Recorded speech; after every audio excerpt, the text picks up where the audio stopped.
নমস্কার, ঘুমপাড়ানি মাসি চ্যানেলে সবাইকে স্বাগত। আজ আমার প্রথম নিবেদন। আর বাংলা সাহিত্য বলতে প্রথমেই আমাদের যার কথা মনে হয় তিনি প্রাণের ঠাকুর, মননের ঠাকুর, বিশ্বকবি রবীন্দ্রনাথ ঠাকুর।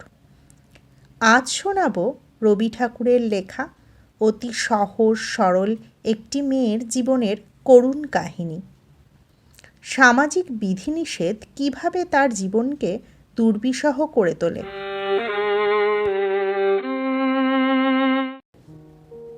আজকের গল্প হৈমন্তী। কন্যার বাপ সবুর করিতে পারিতেন, কিন্তু বরের বাপ সবুর করিতে চাহিলেন না।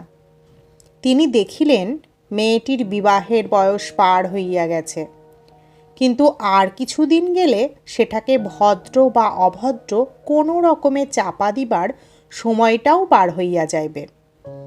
মেয়ের বয়স অবৈধ রকমে বাড়িয়া গেছে বটে, কিন্তু পণের টাকার আপেক্ষিক গুরুত্ব এখনও তাহার থেকে কিঞ্চিত উপরে আছে। সেই জন্যই তারা। আমি ছিলাম বর, সুতরাং বিবাহ সম্বন্ধে আমার মত যাচাই করা অনাবশ্যক ছিল। আমার কাজ আমি করিয়াছি, FA পাশ করিয়া বৃত্তি পাইয়াছি। তাই প্রজাপতির দুই পক্ষ, কন্যাপক্ষ ও বরপক্ষ, ঘন ঘন বিচলিত হইয়া উঠিল। আমাদের দেশে যে মানুষ একবার বিবাহ করিয়াছে, বিবাহ সম্বন্ধে তাহার মনে আর কোনো উদ্বেগ থাকে না। নরমাংসের স্বাদ পাইলে মানুষের সম্বন্ধে বাঘের যে দশা হয়, স্ত্রী সম্বন্ধে তাহার ভাবটা সেইরূপ হইয়া উঠে। অবস্থা যেমনই ও বয়স যতই হোক, স্ত্রীর অভাব ঘটিবা মাত্র তাহা পূরণ করিয়া লইতে তাহার কোনো দ্বিধা থাকে না। যত দ্বিধা ও দুশ্চিন্তা সে দেখি আমাদের নবীন ছাত্রদের। বিবাহের পৌনপৌনিক প্রস্তাবে তাহাদের পিতৃপক্ষের পাকা চুল কলপের আশীর্বাদে পুনঃ পুনঃ কাঁচা হইয়া উঠে, আর প্রথম ঘটকালির আঁচেই ইহাদের কাঁচা চুল ভাবনায় এক রাতে পাকিবার উপক্রম হয়। সত্য বলিতেছি, আমার মনে এমন বিষম উদ্বেগ জন্মে নাই, বরঞ্চ বিবাহের কথায় আমার মনের মধ্যে যেন দক্ষিণে হাওয়া দিতে লাগিল। কৌতূহলী কল্পনার কিশলয়গুলির মধ্যে যেন একটা কানাকানি পড়িয়া গেল। যাহাকে বার্কের ফ্রেঞ্চ রেভলিউশনের নোট 5-7 খাতা মুখস্থ করিতে হইবে, তাহার পক্ষে এ ভাবটা দোষের। আমার এ লেখা যদি টেক্সট বুক কমিটির অনুমোদিত হইবার কোনো আশঙ্কা থাকিত, তবে সাবধান হইতাম। কিন্তু এ কি করিতেছি? এ কি একটি গল্প যে উপন্যাস লিখিতে বসিলাম? এমন সুরে আমার লেখা শুরু হইবে, এ কি আমি জানিতাম? মনে ছিল কয় বৎসরের বেদনার যে মেঘ কালো হইয়া জমিয়া উঠিয়াছে, তাহাকে বৈশাখ সন্ধ্যার ঝোড়ো বৃষ্টির মতো প্রবল বর্ষণে নিঃশেষ করিয়া দেব। কিন্তু না পারিলাম বাংলার শিশুপাঠ্য বই লিখিতে, কারণ সংস্কৃত মুগ্ধবোধ ব্যাকরণ আমার পড়া নাই। আর না পারিলাম কাব্য রচনা করিতে, কারণ মাতৃভাষা আমার জীবনের মধ্যে এমন পুষ্পিত হইয়া উঠে নাই, যাহাতে নিজেদের অন্তরকে বাহিরে টানিয়া আনিতে পারি। সেই জন্যই দেখিতেছি আমার ভিতরকার সন্ন্যাসচারী সন্ন্যাসীটা অট্টহাস্যে আপনাকে আপনি পরিহাস করিতে বসিয়াছে। না করিয়া করিবে কি? তাহারও যে অশ্রু শুকাইয়া গেছে। জ্যৈষ্ঠের খররৌদ্রই তো জ্যৈষ্ঠের অশ্রুশূন্য রোদন। আমার সঙ্গে যাহার বিবাহ হইয়াছিল, তাহার সত্য নামটা দিব না, কারণ পৃথিবীর ইতিহাসে তাহার নামটি লইয়া প্রত্নতাত্ত্বিকদের মধ্যে বিবাদের কোনো আশঙ্কা নাই। যে তাম্রশাসনে তার নাম খোদাই করা আছে, সেটা আমার হৃদয় পট। কোনো কালে সে পট এবং সে নাম বিলুপ্ত হইবে, এমন কথা আমি মনে করিতে পারি না। কিন্তু যে অমৃতলোকে তাহা অক্ষয় হইয়া রহিল, সেখানে ঐতিহাসিকের আনাগোনা নাই।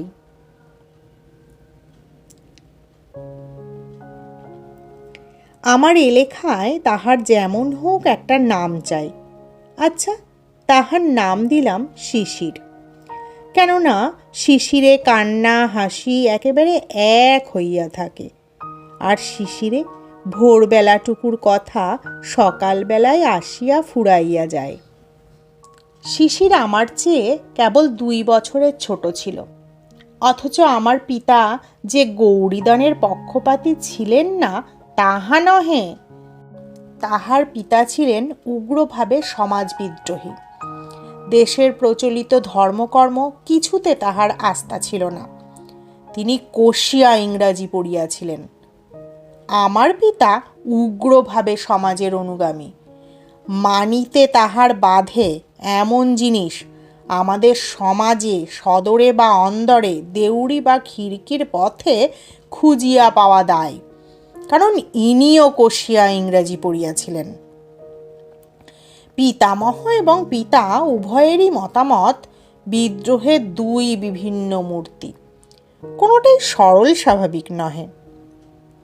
তবুও বড় বয়সের মেয়ের সঙ্গে বাবা যে আমার বিবাহ দিলেন, তাহার কারণ মেয়ের বয়স বড় বলিয়াই পণের অঙ্কটাও বড়। শিশির আমার শ্বশুরের একমাত্র মেয়ে।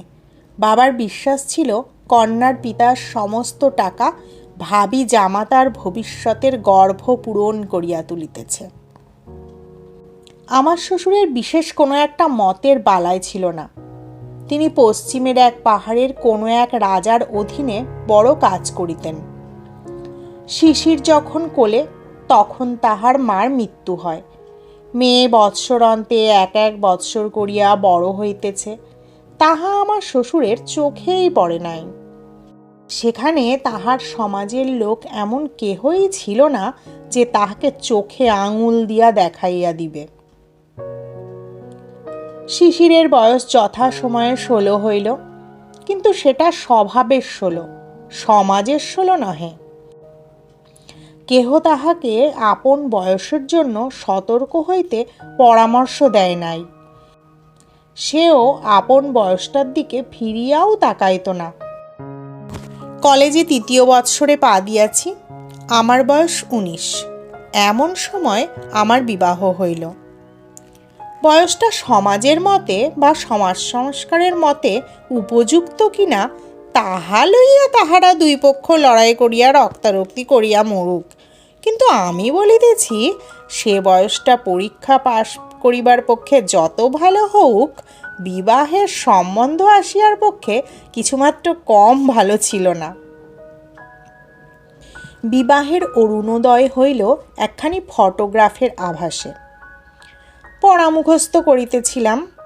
একজন ঠাট্টার সম্পর্কের আত্মীয়া আমার টেবিলের ওপর শিশিরের ছবিখানি রাখিয়া বলিলেন, এইবার সত্যিকারে পড়া পড়ো, একেবারে ঘাড়মোড় ভাঙিয়া।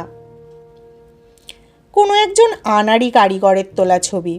মা ছিল না, সুতরাং কেহ তাহার চুল টানিয়া বাঁধিয়া খোপায় জড়ি জড়াইয়া সাহা বা মল্লিক কোম্পানির জবজ্জং জ্যাকেট পরাইয়া বরপক্ষের চোখ ভুলাইবার জন্য জালিয়াতির চেষ্টা করে নাই। ভারী একখানা সাদাসিধা মুখ, সাদাসিধা 2টি চোখ এবং সাদাসিধা একটি শাড়ি, কিন্তু সমস্তটি লইয়া কি যে মহিমা সে আমি বলিতে পারি না। যেমন তেমন একখানি চৌকিতে বসিয়া, পিছনে একখানা ডোরা কাটা দাগ শতরঞ্জ ঝোলানো, পাশে একটা টিপায়ের ফুলদানিতে ফুলের তোড়া, আর গালিচার উপরে শাড়ির বাঁকা পাটটির নিচে 2খানি খালি পা। পটের ছবিটির উপর আমার মনের সোনার কাঠি লাগিতেই সে আমার জীবনের মধ্যে জাগিয়া উঠিল। সেই কালো 2টি চোখ আমার সমস্ত ভাবনার মাঝখানে কেমন করিয়া চাহিয়া রহিল, আর সেই বাঁকা পাড়ের নিচেকার 2খানি খালি পা আমার হৃদয়কে আপন পদ্মাসন করিয়া লইল। পঞ্জিকার পাতা উল্টাইতে থাকিল। দুটা তিনটা বিবাহের লগ্ন পিছাইয়া যায়, শ্বশুরের ছুটি আর মেলে না। ওদিকে সামনে একটা অকাল 4-5টা মাস জুড়িয়া আমার আইবুড়ো বয়সের সীমানাটিকে 19 বছর হইতে অনর্থক 20 বছরের দিকে ঠেলিয়া দিবার চক্রান্ত করিতেছে। শ্বশুরের আর তার মনিবের উপর রাগ হইতে লাগিল। যা হোক, অকালের ঠিক পূর্ব লগ্নটাতে আসিয়া বিবাহের দিন ঠেকিল। সেদিনকার সানাইয়ের প্রত্যেক তানটি আমার মনে পড়িতেছে। সেদিনকার প্রত্যেক মুহূর্তটি আমি আমার সমস্ত চৈতন্য দিয়া স্পর্শ করিয়াছি। আমার সেই 19 বছরের বয়সটি আমার জীবনে অক্ষয় হইয়া থাক। বিবাহ সভায় চারিদিকে হট্টগোল, তাহারই মাঝখানে কন্যার কোমল হাতখানি আমার হাতের উপর পড়িল। এমন আশ্চর্য আর কি আছে? আমার মন বারবার বলিতে লাগিল, আমি পাইলাম, আমি ইহাকে পাইলাম। কাহাকে পাইলাম? এ যে দুর্লভ, এ যে মানবী, ইহার রহস্যের কি অন্ত আছে? আমার শ্বশুরের নাম গৌরীশঙ্কর। যে হিমালয়ে বাস করিতেন, সেই হিমালয়ের তিনি যেন মিতা। তাহার গাম্ভীর্যের শিখর দেশে একটি স্থির হাস্য শুভ্র হইয়াছিল, আর তাহার হৃদয়ের ভিতরে স্নেহের যে প্রস্রবণ ছিল, তাহার সন্ধান যাহারা জানিত, তাহারা তাহাকে ছাড়িতে চাহিত না। কর্মক্ষেত্রে ফিরিবার পূর্বে আমার শ্বশুর আমাকে ডাকিয়া বলিলেন, বাবা, আমার মেয়েটিকে আমি 17 বছর ধরিয়া জানি, আর তোমাকে এই কটি দিন মাত্র জানলাম, তবুও তোমার হাতেই ও রহিল। যে ধন দিলাম তাহার মূল্য যেন বুঝিতে পারো। ইহার বেশি আশীর্বাদ আর নাই। তাহার বেহাই বেহান সকলেই তাহাকে বারবার করিয়া আশ্বাস দিয়া বলিলেন, বেহাই, মনে চিন্তা রাখিও না। তোমার মেয়েটি যেমন বাপকে ছাড়িয়া আসিয়াছে, এখানে তেমনি বাপ মা উভয়কেই পাইল। তাহার পরে শ্বশুর মশাই মেয়ের কাছে বিদায় লইবার বেলা হাসিলেন, বলিলেন, বুড়ি, চলিলাম। তোর একখানি মাত্র এই বাপ। আজ হইতে ইহার যদি কিছু খোয়া যায় বা চুরি যায় বা নষ্ট হয়, আমি তাহার জন্য দায়ী নই। মেয়ে বলিল, তাই বই কি, কোথাও একটুও যদি লোকসান হয়, তোমাকে তার ক্ষতিপূরণ করিতে হইবে। অবশেষে নিত্য তাহার যেসব বিষয়ে ঘটে, বাপকে সে সম্বন্ধে সে বারবার সতর্ক করিয়া দিল। আহার সম্বন্ধে আমার শ্বশুরের যথেষ্ট সংযম ছিল না। গুটি কয়েক অপথ্য ছিল, তাহার প্রতি তাহার বিশেষ আসক্তি। বাপকে সে সমস্ত প্রলোভন হইতে যথাসম্ভব ঠেকাইয়া রাখা মেয়ের এক কাজ ছিল। তাই আজ সে বাপের হাত ধরিয়া উদ্বেগের সহিত বলিল, বাবা, তুমি আমার কথা রেখো, রাখবে? বাবা হাসিয়া কহিলেন, মানুষ পণ করে পণ ভাঙিয়া ফেলে হাঁপ ছাড়িবার জন্য, অতএব কথা না দেয়াই সবচেয়ে নিরাপদ। তাহার পর বাপ চলিয়া আসিলে ঘরে কপাট পড়িল। তাহার পরে কি হইল কেহ জানে না। বাপ ও মেয়ের অশ্রুহীন বিদায় ব্যাপার পাশের ঘর হইতে কৌতূহলী অন্তঃপুরিকার দল দেখিল ও শুনিল। অবাক কাণ্ড! খোট্টার দেশে থাকিয়া খোট্টা হইয়া গেছে, মায়া মমতা একেবারে নাই। আমার শ্বশুরের বন্ধু বনমালীবাবুই আমাদের বিবাহের ঘটকালি করিয়াছিলেন। তিনি আমাদের পরিবারেরও পরিচিত। তিনি আমার শ্বশুরকে বলিয়াছিলেন, সংসারে তোমার তো ওই একটি মেয়ে, এখন ইহাদেরই পাশে বাড়ি লইয়া এইখানেই জীবন কাটাও। তিনি বলিলেন, যা দিলাম তাহা উজাড় করিয়াই দিলাম, এখন ফিরিয়া তাকাইতে গেলে দুঃখ পাইতে হইবে। অধিকার ছাড়িয়া দিয়া অধিকার রাখিতে যাইবার মতো এমন বিড়ম্বনা আর নাই। সবশেষে আমাকে নিভৃতে লইয়া গিয়া অপরাধীর মতো সসংকোচে বলিলেন, আমার মেয়েটির বই পড়িবার বড় শখ এবং লোকজন খাওয়াইতেও ও বড় ভালোবাসে। এই জন্য বেহাইকে বিরক্ত করিতে ইচ্ছা করি না। আমি মাঝে মাঝে তোমাকে টাকা পাঠাইব। তোমার বাবা জানিতে পারিলে কি রাগ করিবেন? প্রশ্ন শুনিয়া কিছু আশ্চর্য হইলাম। সংসারে কোনো একটা দিক হইতে অর্থ সমাগম হইলে বাবা রাগ করিবেন, তাহার মেজাজ এত খারাপ তো দেখি নাই। যেন ঘুষ দিতেছেন। এমনিভাবে আমার হাতে একখানা 100 টাকার নোট গুজিয়া দিয়াই আমার শ্বশুর দ্রুত প্রস্থান করিলেন। আমার প্রণাম লইবার জন্য সবুর করিলেন না। পিছন হইতে দেখিতে পাইলাম এইবার পকেট হইতে রুমাল বাহির হইল। আমি স্তব্ধ হইয়া বসিয়া ভাবিতে লাগিলাম। মনে বুঝিলাম ইহারা অন্য জাতের মানুষ। বন্ধুদের অনেককেই তো বিবাহ করিতে দেখিলাম। মন্ত্র পড়ার সঙ্গে সঙ্গেই স্ত্রীটিকে একেবারে এক গ্রাসে গলদ্ধকরণ করা হয়। পাকযন্ত্রে পৌঁছিয়া কিছুক্ষণ বাদে এই পদার্থটির নানা গুণাগুণ প্রকাশ হইতে পারে এবং ক্ষণে ক্ষণে আভ্যন্তরিক উদ্বেগ উপস্থিত হইয়াও থাকে, কিন্তু রাস্তাটিকুতে কোথাও কিছুমাত্র বাধে না। আমি কিন্তু বিবাহ সভাতেই বুঝিয়াছিলাম, দানের মন্ত্রে স্ত্রীকে যেটুকু পাওয়া যায় তাহাতে সংসার চলে, কিন্তু 15 আনা বাকি থাকিয়া যায়।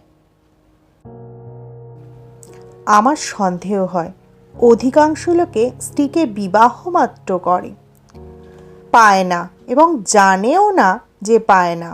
তাহাদের স্ত্রীর কাছেও আমৃত্যুকালে খবর ধরা পড়ে না। কিন্তু সে যে আমার সাধনার ধন ছিল, সে আমার সম্পত্তি নয়, সে আমার সম্পদ। শিশির, না, এই নামটা আর ব্যবহার করা চলিল না। একে তো এটা তাহার নাম নয়, তাহাতে এটা তাহার পরিচয়ও নহে। সে সূর্যের মতো ধ্রুব, সে ক্ষণজীবিনী উষার বিদায়ের অশ্রুবিন্দুটি নয়। কি হইবে গোপন রাখিয়া? তাহার আসল নাম হৈমন্তী।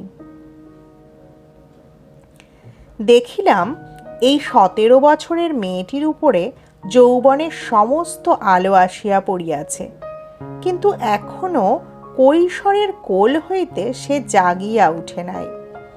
ঠিক যেন শৈলচূড়ার বরফের উপর সকালের আলো ঠিকরাইয়া পড়িয়াছে, কিন্তু বরফ এখনো গলিল না। আমি জানি কি অকলঙ্ক শুভ্র সে, কি নিবিড় পবিত্র। আমার মনে একটা ভাবনা ছিল, লেখাপড়া জানা বড় মেয়ে, কি জানি কেমন করিয়া তাহার মন পাইতে হইবে। কিন্তু অতি অল্প দিনেই দেখিলাম মনের রাস্তার সঙ্গে বইয়ের দোকানের রাস্তার কোনো জায়গায় কোনো কাটাকাটি নাই। কবে যে তাহার সাদা মনটির উপরে একটু রং ধরিল, চোখে একটু ঘোর লাগিল, কবে যে তাহার সমস্ত শরীর মন যেন উৎসুক হইয়া উঠিল, তাহা ঠিক করিয়া বলিতে পারিব না। এ তো গেল এদিককার কথা, আবার অন্য দিকও আছে, সেটা বিস্তারিত বলিবার সময় আসিয়াছে।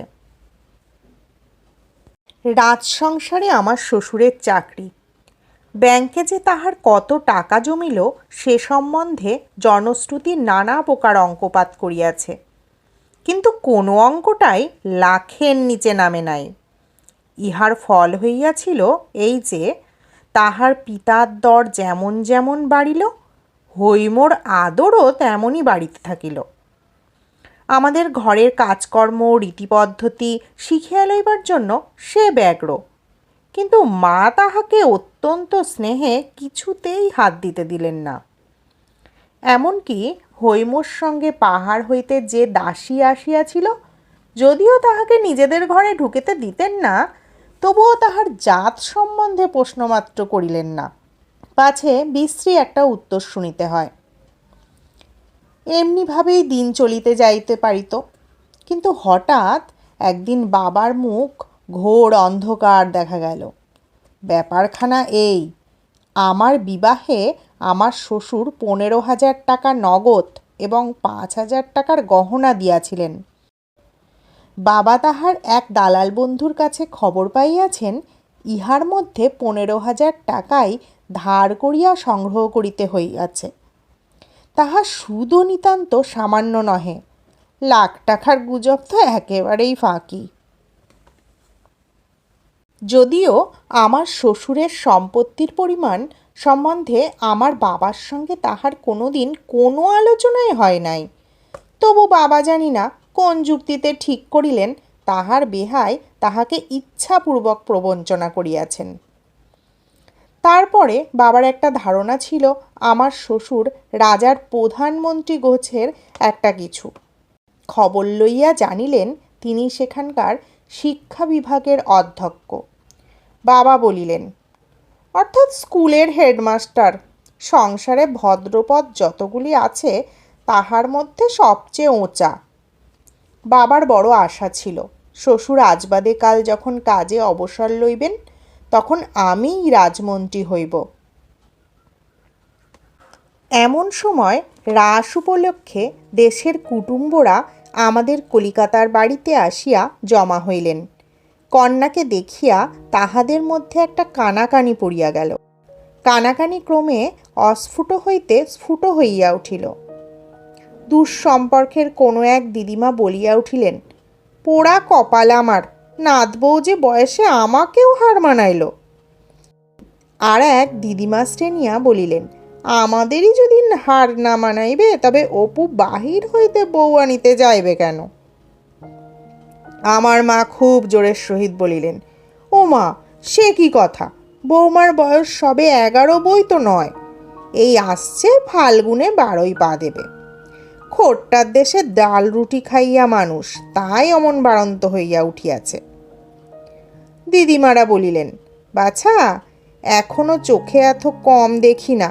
কন্যাপক্ষ নিশ্চয়ই তোমাদের কাছে বয়স ভাড়াইয়াছে। মা বলিলেন, আমরা যে কুষ্ঠি দেখিলাম, কথাটা সত্য, কিন্তু কোষ্ঠীতেই প্রমাণ আছে মেয়ের বয়স 17। প্রবীণারা বলিলেন, কুষ্ঠিতে কি আর ফাঁকি চলে না? এ লইয়া ঘোর তর্ক, এমনকি বিবাদ হইয়া গেল। এমন সময়ে সেখানে হৈম আসিয়া উপস্থিত। কোনো এক দিদিমা জিজ্ঞাসা করিলেন, নাতবউ, তোমার বয়স কত বলো তো? মা তাহাকে চোখ টিপিয়া ইশারা করিলেন। হৈম তাহার অর্থ বুঝিল না, বলিল 17। মা ব্যস্ত হইয়া উঠিয়া বলিলেন, তুমি জানো না? হৈম কহিল, আমি জানি, আমার বয়স 17। দিদিমারা পরস্পর গা টেপাটেপি করিলেন। বধূর নির্বুদ্ধিতায় রাগিয়া উঠিয়া মা বলিলেন, তুমি তো সব জানো। তোমার বাবা যে বলিলেন তোমার বয়স 11। হৈম চমকিয়া কহিল, বাবা বলিয়াছেন? কখনো না। মা কহিলেন, অবাক করিল। বেহাই আমার সামনে নিজের মুখে বলিলেন, আর মেয়ে বলে কখনোই না। এই বলিয়া আর একবার চোখ টিপিলেন। এবার হৈম ইশারার মানে বুঝিল। স্বর আরও দৃঢ় করিয়া কহিল, বাবা এমন কথা কখনোই বলিতে পারেন না। মা গলা চড়াইয়া বলিলেন, তুই আমাকে মিথ্যাবাদী বলিতে চাস? হৈম বলিল, আমার বাবা তো কখনোই মিথ্যা বলেন না। ইহার পরে মা যত গালি দিতে লাগলেন, কথাটার কালি তত গড়াইয়া ছড়াইয়া চারিদিকে লেপিয়া গেল। মা রাগ করিয়া বাবার কাছে তাহার বধূর মূঢ়তা এবং ততোধিক একগুঁয়েমির কথা বলিয়া দিলেন। বাবা হৈমকে ডাকিয়া বলিলেন, আইবুড়ো মেয়ের বয়স 17, এটা কি খুব একটা গৌরবের কথা? তাই ঢাক পিটিয়া বেড়াইতে হইবে? আমাদের এখানে এসব চলবে না, বলিয়া রাখিতেছি। হায় রে, তাহার বৌমার প্রতি বাবার সেই মধুমাখা পঞ্চম স্বর আজ একেবারে এমন বাজখাই খাদে নাবিল কেমন করিয়া? হৈম ব্যথিত হইয়া প্রশ্ন করিল, কেহ যদি বয়স জিজ্ঞাসা করে কি বলিব? বাবা বলিলেন, মিথ্যা বলিবার দরকার নেই। তুমি বলিও, আমি জানি না, আমার শাশুড়ি জানেন। কেমন করিয়া মিথ্যা বলিতে না হয় সেই উপদেশ শুনিয়া হৈম এমনভাবে চুপ করিয়া রহিল যে বাবা বুঝিলেন তাহার সৎ উপদেশটা একেবারে বাজে খরচ হইল। হৈমর দুর্গতিতে দুঃখ করিব কি, তাহার কাছে আমার মাথা হেঁট হইয়া গেল। সেদিন দেখিলাম শরৎ প্রভাতের আকাশের মতো তাহার চোখের সেই সরল উদাস দৃষ্টি কি একটা সংশয়ে ম্লান হইয়া গেছে। ভীত হরিণীর মতো সে আমার মুখের দিকে চাহিল, ভাবিল আমি ইহাদিগকে চিনি না। সেদিন একখানা শৌখিন বাঁধায় করা ইংরাজি কবিতার বই তাহার জন্য কিনিয়া আনিয়াছিলাম। বইখানি সে হাতে করিয়া লইল এবং আস্তে আস্তে কোলের উপর রাখিয়া দিল, একবার খুলিয়া দেখিল না। আমি তাহার হাতখানি তুলিয়া ধরিয়া বলিলাম, হৈম, আমার উপর রাগ করিও না, আমি তোমার সত্যে কখনো আঘাত করিব না, আমি যে তোমার সত্যের বাঁধনে বাঁধা। হৈম কিছু না বলিয়া একটুখানি হাসল।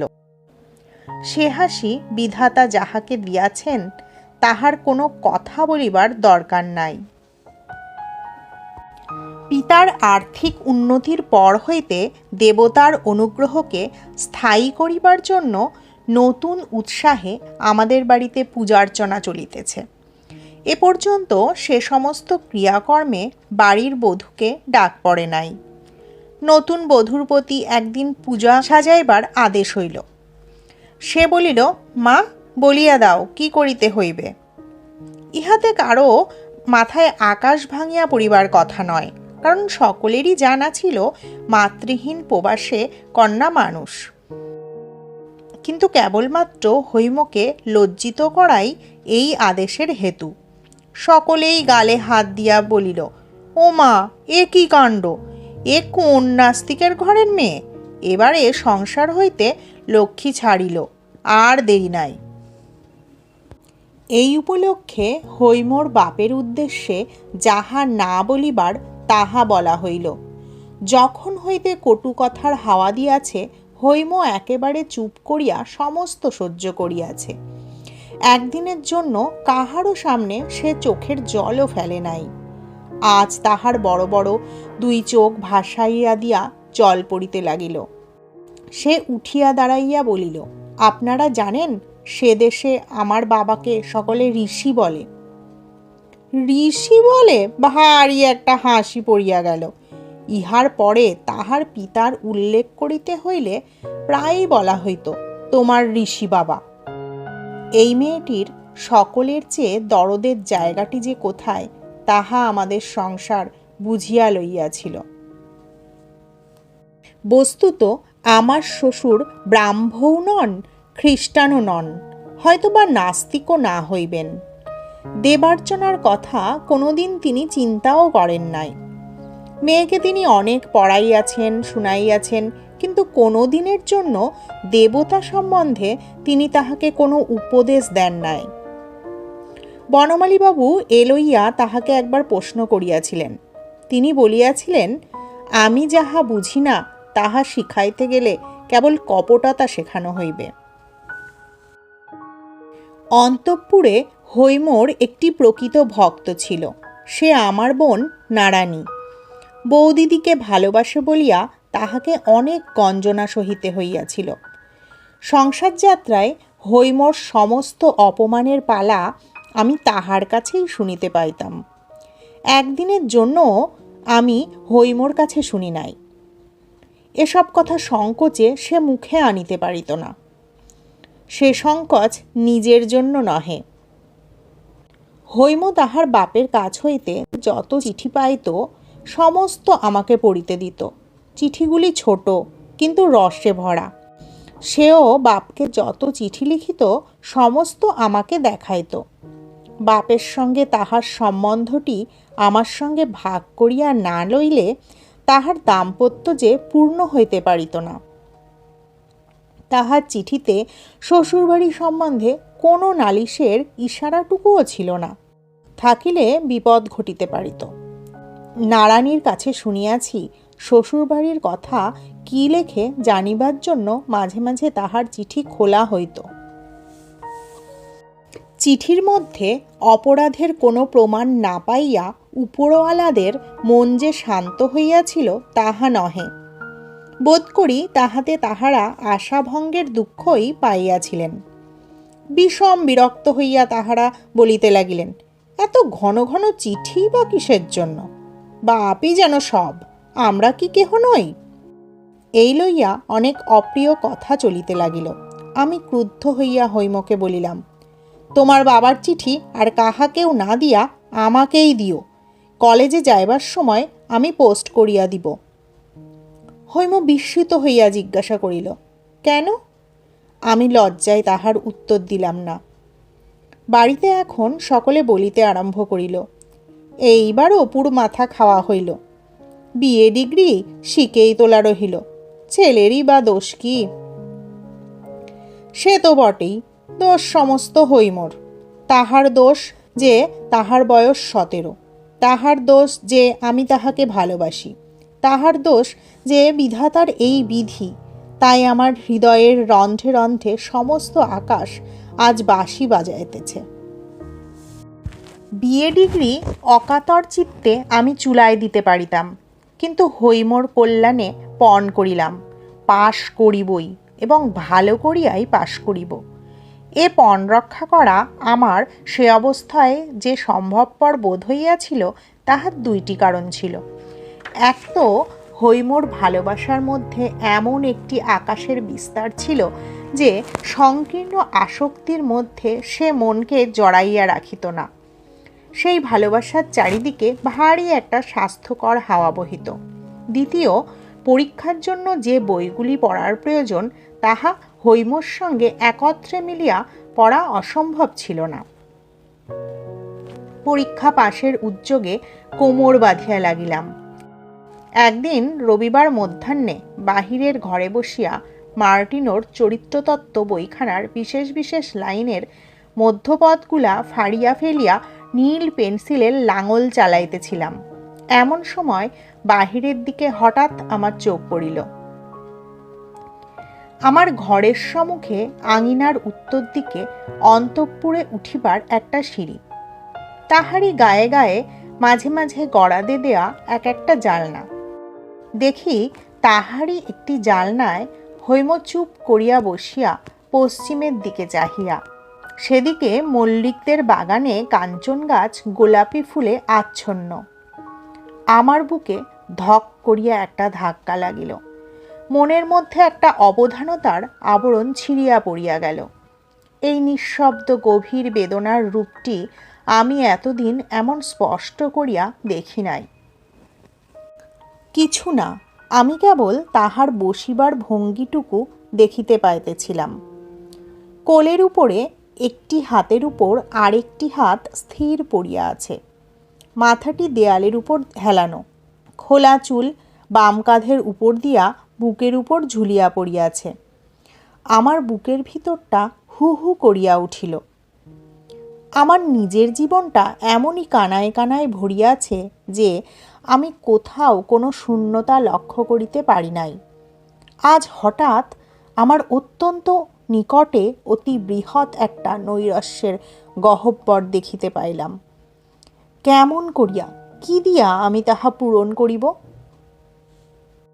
আমাকে তো কিছুই ছাড়িতে হয় নাই, না আত্মীয়, না অভ্যাস, না কিছু।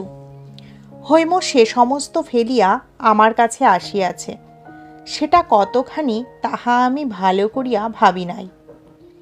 আমাদের সংসারে অপমানের কণ্টক শয়নে সে বসিয়া, সে শয়ন আমিও তাহার সঙ্গে ভাগ করিয়া লইয়াছি। সেই দুঃখে হৈমর সঙ্গে আমার যোগ ছিল, তাহাতে আমাদিগকে পৃথক করে নাই। কিন্তু এই গিরিনন্দিনী 17 বৎসর কাল অন্তরে বাহিরে কত বড় একটা মুক্তির মধ্যে মানুষ হইয়াছে। কি নির্মল সত্যে এবং উদার আলোকে তাহার প্রকৃতি এমন ঋজু শুভ্র ও সবল হইয়া উঠিয়াছে। তাহা হইতে হৈম যে কিরূপ নিরাতিশয় ও নিষ্ঠুর রূপে বিচ্ছিন্ন হইয়াছে এতদিন তাহা আমি সম্পূর্ণ অনুভব করিতে পারি নাই, কেননা সেখানে তাহার সঙ্গে আমার সমান আসন ছিল না। হৈম যে অন্তরে অন্তরে মুহূর্তে মুহূর্তে মরিতেছিল, তাহাকে আমি সব দিতে পারি, কিন্তু মুক্তি দিতে পারি না। তাহা আমার নিজের মধ্যে কোথায়? সেই জন্যই কলিকাতার গলিতে ওই গড়াদের ফাঁক দিয়া নির্বাক আকাশের সঙ্গে তাহার নির্বাক মনের কথা হয়, এবং এক একদিন রাত্রে হঠাৎ জাগিয়া উঠিয়া দেখি সে বিছানায় নাই, হাতের উপর মাথা রাখিয়া আকাশ ভরা তারার দিকে মুখ তুলিয়া ছাদে শুইয়া আছে। মার্টিনও পড়িয়া রহিল। ভাবিতে লাগিলাম, কি করি? শিশুকাল হইতে বাবার কাছে আমার সংকোচের অন্ত ছিল না। কখনো মুখোমুখি তাহার কাছে দরবার করিবার সাহস বা অভ্যাস আমার ছিল না। সেদিন থাকিতে পারিলাম না। লজ্জার মাথা খাইয়া তাহাকে বলিয়া বসিলাম, বউয়ের শরীর ভালো নয়, তাহাকে একবার বাপের কাছে পাঠাইলে হয়। বাবা তো একেবারে হতবুদ্ধি। মনে লেশমাত্র সন্দেহ রহিল না যে হৈমই ঐরূপ অভূতপূর্ব স্পর্ধায় আমাকে প্রবর্তিত করিয়াছে। তখনই তিনি উঠিয়া অন্তঃপুরে গিয়া হৈমকে জিজ্ঞাসা করিলেন, বলি বৌমা, তোমার অসুখটা কিসের? হৈম বলিল, অসুখ তো নাই। বাবা ভাবিলেন এই উত্তরটা তেজ দেখাইবার জন্য। কিন্তু হৈমর শরীরও যে দিনে দিনে শুকাইয়া যাইতেছিল, তাহা আমরা প্রতিদিনের অভ্যাসবশতই বুঝি নাই। একদিন বনমালীবাবু তাহাকে দেখিয়া চমকিয়া উঠিলেন। এ কি হৈমি, এ কেমন চেহারা তোর? অসুখ করে নাই তো? হৈম কহিল, না। এই ঘটনার দিন দশেক পরেই, বলা নাই কহা নাই, হঠাৎ আমার শ্বশুর আসিয়া উপস্থিত। হৈমর শরীরের কথাটা নিশ্চয়ই বনমালীবাবু তাহাকে লিখিয়াছিলেন। বিবাহের পর বাপের কাছে বিদায় লইবার সময় মেয়ে আপনার অশ্রু চাপিয়া আনিয়াছিল।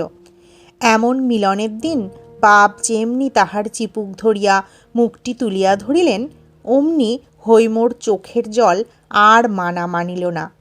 বাপ একটি কথা বলিতে পারিলেন না, জিজ্ঞাসা পর্যন্ত করিলেন না, কেমন আছিস? আমার শ্বশুর তাহার মেয়ের মুখে এমন একটা কিছু দেখিয়াছিলেন, যাহাতে তাহার বুক ফাটিয়া গেল। হৈম বাবার হাত ধরিয়া তাহাকে শোবার ঘরে লইয়া গেল। অনেক কথা যে জিজ্ঞাসা করিবার আছে। তাহার বাবারও যে শরীর ভালো দেখাইতেছে না।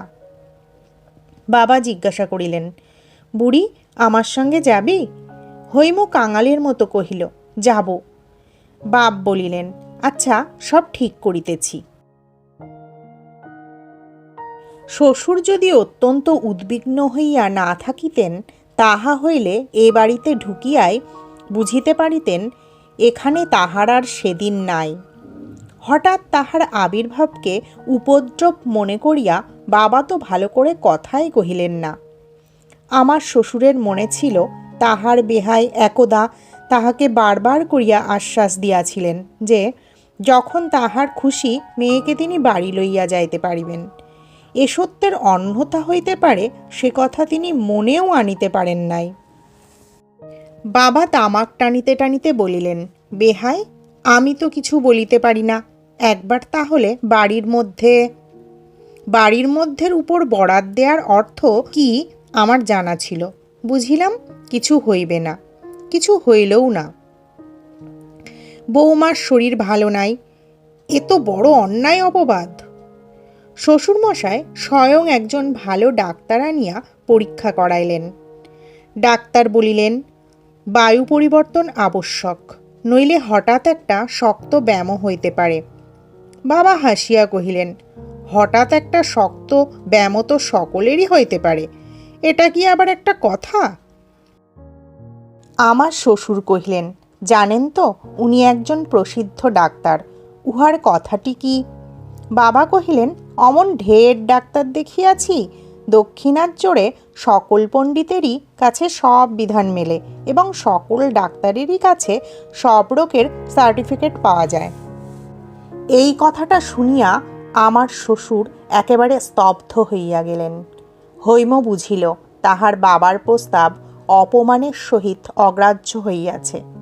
তাহার মন একেবারে কাঠ হইয়া গেল। আমি আর সহিতে পারিলাম না। বাবার কাছে গিয়া বলিলাম, হৈমকে আমি লইয়া যাইব। বাবা গর্জিয়া উঠিলেন, বটে রে, ইত্যাদি ইত্যাদি। বন্ধুরা কেহ কেহ আমাকে জিজ্ঞাসা করিয়াছেন, যাহা বলিলাম তাহা করিলাম না কেন? স্ত্রীকে লইয়া জোর করিয়া বাহির হইয়া গেলেই তো হইত, গেলাম না কেন? কেন? যদি লোকধর্মের কাছে সত্য ধর্মকে না ঠেলি, যদি ঘরের কাছে ঘরের মানুষকে বলি দিতে না পারিব, তবে আমার রক্তের মধ্যে বহু যুগের যে শিক্ষা তাহা কি করিতে আছে? জানো তোমরা, যেদিন অযোধ্যার লোকেরা সীতাকে বিসর্জন দিবার দাবি করিয়াছিল, তাহাদের মধ্যে আমিও যে ছিলাম। আর সেই বিসর্জনের গৌরবের কথা যুগে যুগে যাহারা গান করিয়া আসিয়াছে, আমিও যে তাহাদের মধ্যে একজন। আর আমিই তো সেদিন লোকরঞ্জনের জন্য স্ত্রী পরিত্যাগের গুণবর্ণনা করিয়া মাসিক পত্রে প্রবন্ধ লিখিয়াছি। বুকের রক্ত দিয়া আমাকে যে একদিন দ্বিতীয় সীতা বিসর্জনের কাহিনী লিখিতে হইবে, সে কথা কে জানিত? পিতায় কন্যায় আর একবার বিদায়ের ক্ষণ উপস্থিত হইল। এইবারেও দুজনেরই মুখে হাসি। কন্যা হাসিতে হাসিতেই ভৎসনা করিয়া বলিল, বাবা, আর যদি কখনো তুমি আমাকে দেখিবার জন্য এমন ছুটাছুটি করিয়া এ বাড়িতে আসো, তবে আমি ঘরে কপাট দিব। বাপ হাসিতে হাসিতেই বলিলেন, ফের যদি আসি তবে শীতকাঠি সঙ্গে করিয়াই আসিব। ইহার পরে হৈমুর মুখে তাহার চিরদিনের সেই স্নিগ্ধ হাসিটুকু আর একদিনের জন্যও দেখি নাই। তাহারও পরে কি হইল সে কথা আর বলিতে পারিব না। শুনিতেছি মা পাত্রী সন্ধান করিতেছেন। হয়তো একদিন মার অনুরোধ অগ্রাহ্য করিতে পারিব না, ইহাও সম্ভব হইতে পারে। কারণ থাক, আর কাজ কি।